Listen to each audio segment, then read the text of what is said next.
بسم الله الرحمن الرحيم. عما يتساءلون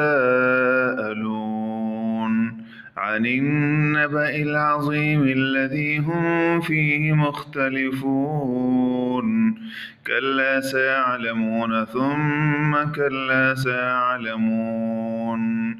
ألم نجعل الأرض مهادا والجبال أوتادا وخلقناكم أزواجا وجعلنا نومكم سباتا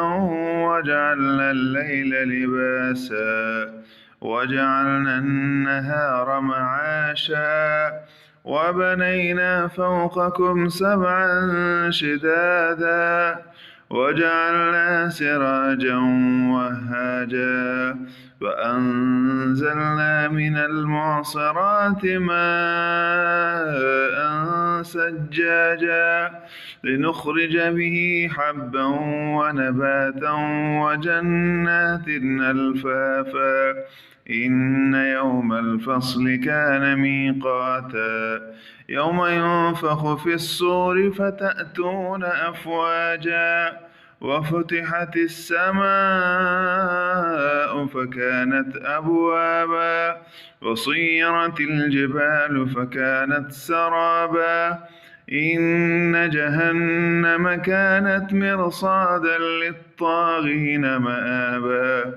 لابثين فيها أحقابا لا يذوقون فيها بردا ولا شرابا إلا حميما وغساقا جزاء وفاقا إنهم كانوا لا يرجون حسابا وكذبوا بآياتنا كذابا وكل شيء أحصيناه كتابا فذوقوا فلن نزيدكم إلا عذابا إن للمتقين مفازا حدائق وأعنابا وكواعب أترابا وكأسا دهاقا لا يسمعون فيها لغوا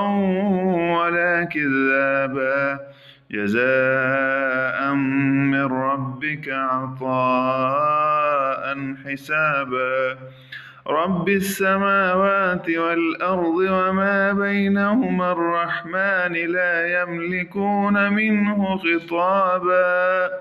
يوم يقوم الروح والملائكة صفا لا يتكلمون